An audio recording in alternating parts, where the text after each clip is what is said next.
CBI पर आज supreme फैसले का दिन है। देश की सर्वोच्च अदालत छुट्टी पर भेजे गए सीबीआई निदेशक आलोक वर्मा की अर्जी पर फैसला सुनाएगी। वर्मा ने अपने अधिकार छीने जाने और छुट्टी पर भेजने के फैसले को असंवैधानिक बताते हुए फैसला रद्द करने की मांग की। क्या सीबीआई डायरेक्टर आलोक वर्मा की फिर होगी ताजपोशी? सीबीआई बनाम सीबीआई विवाद में आज बड़े फैसले का दिन।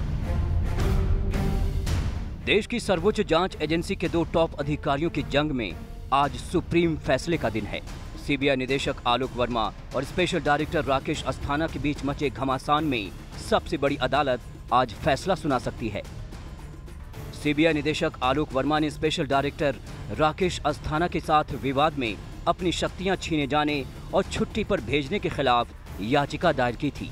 करप्शन को लेकर सीबीआई के टॉप दो अफसरों के बीच छिड़ी जंग सार्वजनिक होने के बाद केंद्र ने दोनों अधिकारियों को छुट्टी पर भेज दिया था। वर्मा ने सरकार के फैसले को मनमाना और गैर कानूनी बताते हुए 23 अक्टूबर 2018 को याचिका दाखिल कर इसे रद्द करने की मांग की थी।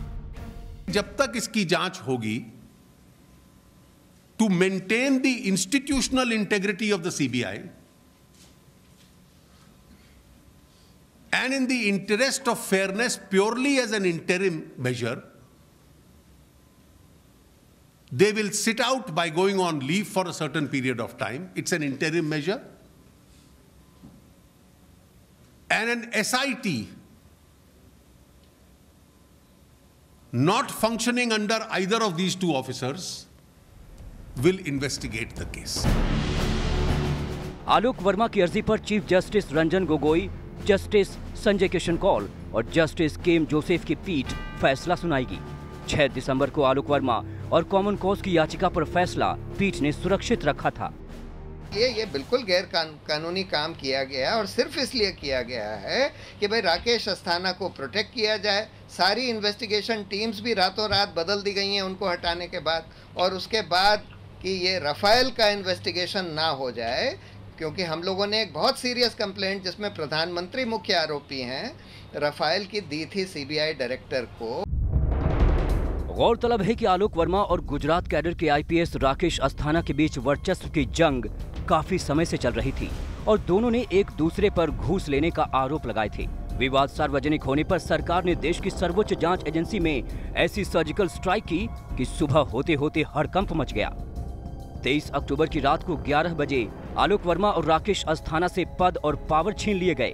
11:30 बजे एम नागेश्वर राव को सीबीआई का अंतरिम डायरेक्टर बना दिया गया। रात को 1:30 बजे एम नागेश्वर राव ने अंतरिम डायरेक्टर का कार्यभार भी संभाल लिया। रात को 2 बजे वर्मा और अस्थाना के ऑफिस को सर्च किया गया और सील कर दिया गया। सुबह 6 बजे नए अंतरिम डायरेक्टर ने उन अफसरों की लिस्ट मंगवाई जो वर्मा और अस्थाना के साथ काम करते थे। सुबह 9 बजे 13 अफसरों की लिस्ट तैयार की गई और इन अफसरों का ट्रांसफर कर दिया गया। इतने बड़े ऑपरेशन पर विपक्ष ने तीखे सवाल उठाए, लेकिन सरकार इसे सही ठहराती रही। अब आज सरकार का सुप्रीम टेस्ट है, बस थोड़ा इंतजार कीजिए। आज तक ब्यूरो।